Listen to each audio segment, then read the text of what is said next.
जिला है, मोतिहारी विधानसभा है और मधुबनी घाट के सरपंच रामबाबू सिंह जी हमारे लोग के साथ में है। बात करेंगे इनसे।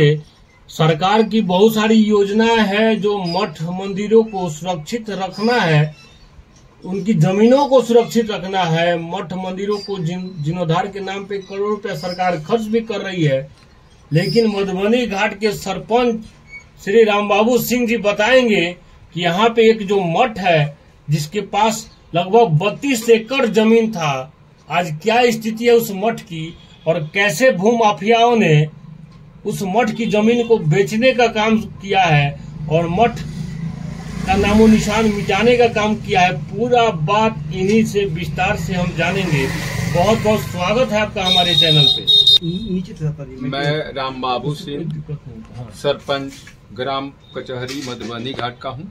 मेरे यहाँ पंचायत भवन की जमीन नहीं है, गेस्ट हाउस की जमीन नहीं है, खेल के मैदान का जमीन नहीं है, लेकिन यहाँ एक मठ है, उसमें 35 एकड़ 44 डिसमिल जमीन है। जब मुझे जानकारी मिली तो मैंने अनुमंडल पदाधिकारी के लोक अदालत में केस किया। वहाँ कुछ लोगों ने एक खतियान दिया, आई कहा कि 2 कट्ठा जमीन मठ का है, शिव मंदिर करके दर्ज है, बाकी खतियान में है। तो हमने कहा कि नहीं, ये खतियान में कभी मठ का यहाँ है ही नहीं है। मठ के जो मालिक हैं वो दूसरे गांव के हैं, फुलवार के हैं। इनके नाम पर इतना चलना उचित नहीं है, यह गलत बात है। हमने उनके यहाँ अनुमंडल अपर समाहर्ता के यहाँ प्रथम अपील किया। अपर समाहर्ता महोदय ने मंदिर की जमीन को सही माना और ईंट का चोरी का केस करने के लिए कहा, मूर्ति चोरी के केस करने के लिए किया महंत को, लेकिन महंत इसका केस नहीं किया क्योंकि वहीं बेचा था, वहीं ईंटा तोड़कर अपना घर में लगाया हुआ है। अभी फुलवार का जमीन है जो घर पर के बेच के उसको प्लास्टर करके नामो निशान मिटाने का काम किया है। मंदिर का कुछ हिस्सा वहाँ अवशेष है। पुनः मैंने जिला पदाधिकारी को कहा तो जिला पदाधिकारी महोदय ने एक थाना को एक निर्देशित किए और एक अंचलाधिकारी को निर्देशित किए। थाना प्रभारी को हमने जाकर आवेदन दिया तो वो कहा कि ठीक है हम कार्रवाई करेंगे, लेकिन अभी तक वो कुछ नहीं किए हैं। पुनः हमने उनके यहाँ दिया, ये मैंने अंचलाधिकारी को दिया तो अंचलाधिकारी को हम 4था महीना में दिया। इलेक्शन के चलते पूरा काम नहीं हो पाया। पुनः हमने एक बार जनता दरबार में हमने वहाँ भेंट किया थाना में, तो कहे कि हमको एक कागज ले आकर दीजिए। मैंने कागज कल उनको दिया है, उन्होंने देखे हैं, कहे कि नहीं ये काम गलत है, उनका जमाबंदी कैंसिल होनी चाहिए, उन पर केस होना चाहिए। एक जगह लिखा है कि हमारे पिताजी के नाम पर खतियान है, एक जगह लिखते हैं कि महंत शिव पूजन बंद, चेला शिव बन। तो वो चेला है कि पिता है उनके, जो उनके महंत है चेला उनके हैं कि उनके ही पुत्र हैं। ये 420 का मैटर है। हमने अभी नकल के लिए भी जिला पदाधिकारी के आदेश से दिया है और खतियान नक्शा भी आ रहा है कि सर्वे करके यह जमीन हमने वो अभी निकाल कर कागज रखा हुआ है। यह जमीन आमगर बजर हुआ है, वो किसी के नाम पर हो नहीं सकता है। ये रहेगा तो सरकार की संपत्ति रहेगी तो मठ के रहेगी और रहेगी तो वो जिला पदाधिकारी के रहेगा।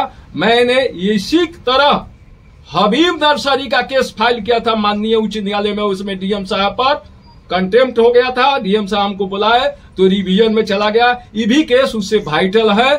ये सरकारी जमीन है, सरकार को रहना चाहिए, पंचायत भवन बनना चाहिए, गेस्ट हाउस बनना चाहिए, इस और खेल का मैदान छात्रों का बनना चाहिए, जो गांव के भविष्य को सुधारा जा सके और कुकृत्य करने वाले को दंडित भी किया जा सके। अच्छा, सरकारी जमीन जो है कैसे बेचा जा सकता है? यह सरकारी जमीन तो जो है खरीद नहीं होती है। हाँ, सरकारी जमीन बेचने के लिए एक गलत से ये लोग क्या किया है कि एक खतियान के रूप में किया है, तो वो जमीन के पास आया कैसे जो खतियानी का बन गया?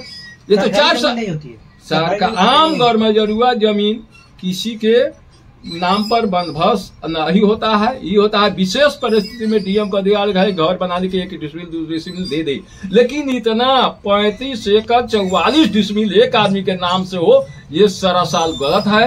ये 420 का मैटर है और इस पर कार्रवाई होनी चाहिए। यही हम डीएम साहब से गुहार लगाया है। पुनः हम अब थाना प्रभारी के और अंचलाधिकारी के विरोध 2-4 दिनों में जाकर रिव्यू डालेंगे और उन पर कहेंगे कि आपके आदेश का पालन नहीं किया जा रहा। डीएम साहब का जो आदेश जो है आपके पास आया है, हाँ आया। आदेश आने के बाद अभी तक कार्रवाई में कमी देखी जा रही है, कहाँ जो है गड़बड़ी आप? हमने डीएम साहब का आदेश आया तो हमने 5/4/2024 को सामने दिखाई कैमरा, हम 4/24 को थाना प्रभारी को दिया, अंचलाधिकारी को दिया है और ये डीएम का आदेश है, ये डीएम का आदेश है। बताइए, डीएम का भी आदेश पे कार्रवाई अगर न हो और उन्हीं के अधीनस्थ अधिकारी कर्मचारी अगर काम न करे तो बहुत ही दुखद स्थिति है। और यही कारण है कि जमीनी विवाद में बिहार में आए दिन हत्याएं आ रही है। अभी तक उनके आदेश की कार्रवाई नहीं की जा रही है, उसका मैं विरोध करता। यानी कहीं न कहीं जो अंचल कार्यालय है वहाँ से काम नहीं हो रहा है। अंचल और थाना को दोनों को कहा गया था कि हमसे राय लेकर अविलंब कार्रवाई करें, लेकिन कोई राय नहीं लिया है। मैं बार बार जाता हूं तो उस पर भी ध्यान नहीं दिया जा रहा है। मधुबनी घाट पंचायत किस थाना के अंतर्गत आता है? मोतिहारी मुफस्सिल। हमने थाना प्रभारी को भी कहा, सब लोगों को कहा, अंचलाधिकारी से व्यक्तिगत मिलकर अपनी बात रखी है, जिसमें सूरज यादव जी थे, बहुत सरपंच थे, बहुत मुखिया थे। वो दिन हम लोग का मीटिंग था, उन्हीं के समक्ष एक नया कानून है। यादव जी? कौन सुरेश यादव जी? वही जिला परिषद। हाँ, नहीं, सुरेश यादव जी जो नेता नहीं है, आरजेडी विश्वनाथ जी, सुरेश यादव, विश्वनाथ जी, राजाराम जी, राजेंद्र जी, सब लोग, बहुत लोग था।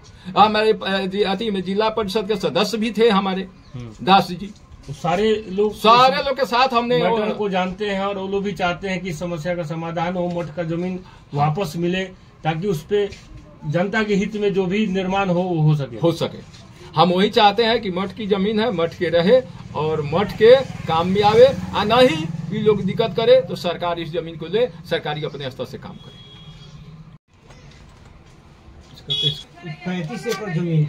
हाँ, 35 लेकर 44 डिसमिल। इधर 5 लाख। हाँ, खालदानी है। खालदानी आया कहाँ से?